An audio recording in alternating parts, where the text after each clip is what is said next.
హైదరాబాద్ నగరం చుట్టూతో ఉన్న ఈ లేక్ ప్రొటెక్షన్,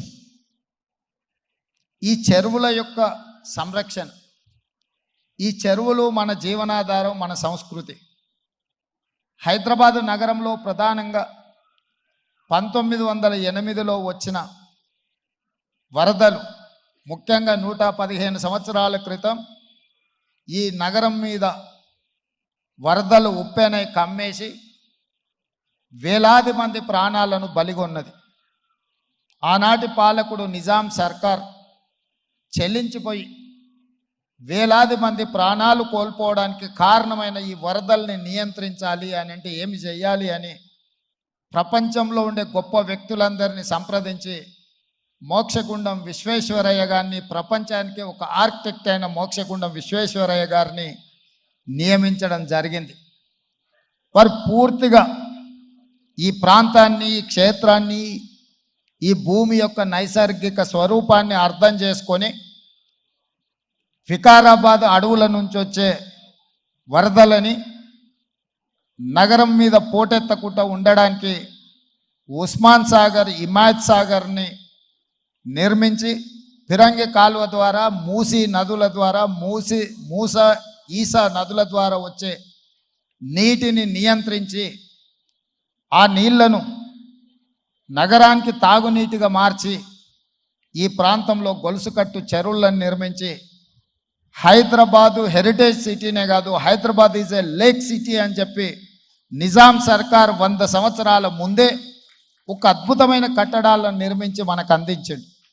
వారి వారసత్వంగా వచ్చిన ఈ కట్టడాలు మొన్న జరిగిన ఎండాకాలంలో తాగునీటి సమస్య వచ్చే కృష్ణా, గోదావరి ఎండిపోతే హైదరాబాదు నగరానికి దాహార్తి తీసింది గండిపేట, అంటే ఉస్మాన్ సాగర్, హిమాయత్ సాగర్ నుంచి ఈ నగరానికి తాగునీటిని వాడుకున్నామన్న సంగతి రాష్ట్ర ముఖ్యమంత్రి నేను చెప్పదలుచుకున్నా.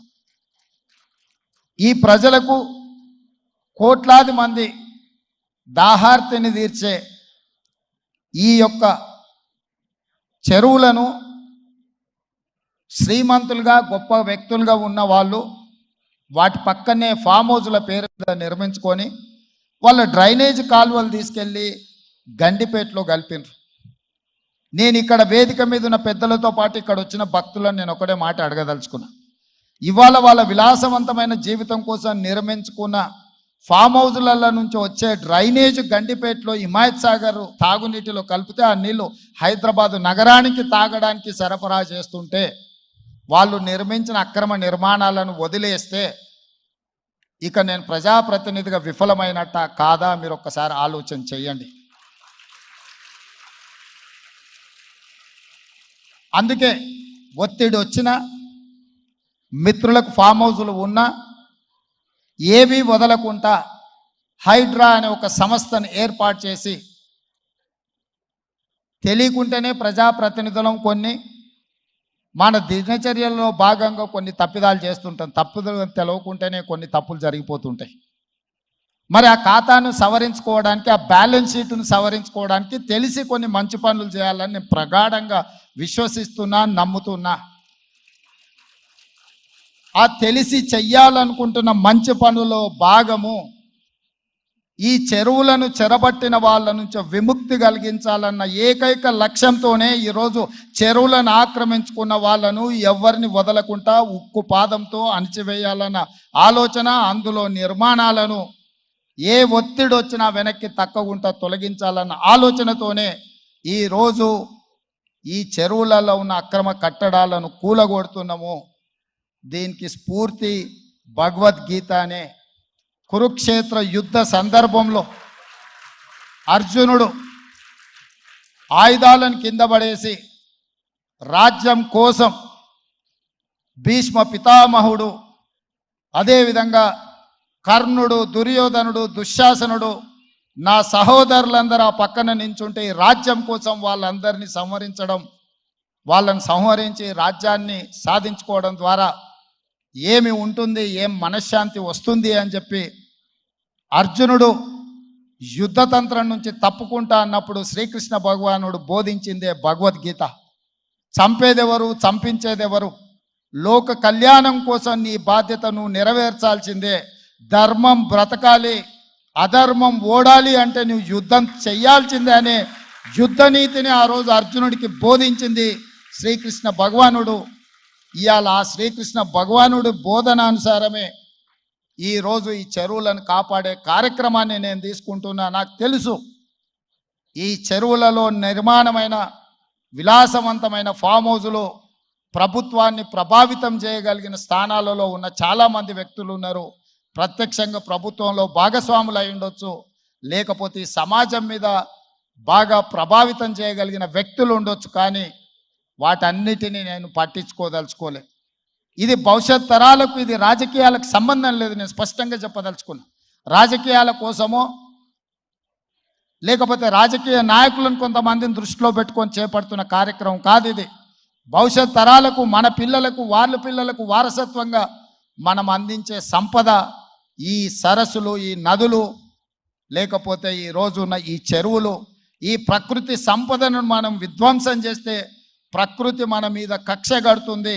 ప్రకృతి మన మీద ప్రకోపిస్తే మనం చెన్నైలో చూసినాం, అదేవిధంగా ఉత్తరాఖండ్లో చూసినాం, నిన్నగాక మొన్న వాయనాడు మనం కేరళలో చూసినాం.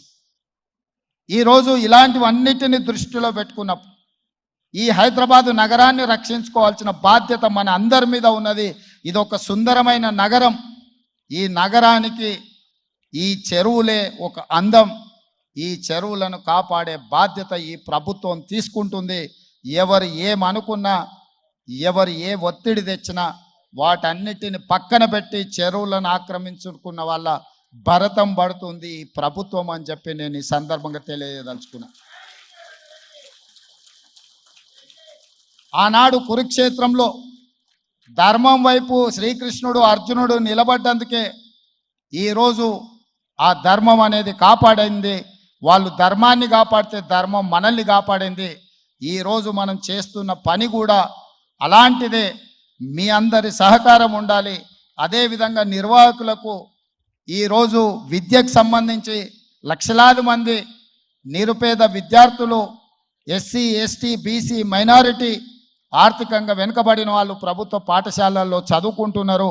వాళ్ళకు సరైన భోజనం, పోషకాహారం మేము అందించే దాంట్లో కొంత అటు ఇటుగా ఉండడం వల్ల హరే కృష్ణ ఫౌండేషన్, అక్షయ పాత్ర ద్వారా వాళ్ళకు ఒక నాణ్యమైన భోజనాన్ని అందించడానికి అవసరమైన సహకారాన్ని ప్రభుత్వంతో కూడి ఒక కలిసి అక్షయ పాత్ర ద్వారా, ఈ హరే కృష్ణ పెద్దల ద్వారా ఈ రాష్ట్రంలో ఉండే లక్షలాది మంది విద్యార్థులకు ఒక మంచి పౌష్టికమైన భోజనాన్ని అందించాలన్న ఆలోచనతో వారి సహకారం అడిగినాం. విద్య, వైద్యము మా ప్రభుత్వం యొక్క ప్రాధాన్యత. ఇవాళ గ్రామీణ ప్రాంతాల నుంచి వైద్యం కోసం హైదరాబాదులో ఉస్మానియా, గాంధీ, నిజాం, అదేవిధంగా క్యాన్సర్ హాస్పిటల్స్కి సుదూర ప్రాంతాల నుంచి పేదవాళ్ళు వస్తున్నారు. ఆపత్తిలో వచ్చిన తర్వాత ఆకలి ఎలా తీరాలనో వాళ్ళకి తెలీదు. ప్రభుత్వం నిర్వహిస్తున్న కార్యక్రమాలు వాళ్ళకి చేరడానికి కొంత ఇబ్బందికరమైన పరిస్థితి ఉంది. అందుకే నిర్వాహకులకు మధు పండిట్ జీ గారిని I have requested to accept this Osmania, Gandhi, NIMS and cancer hospital, wherever the needy people are there.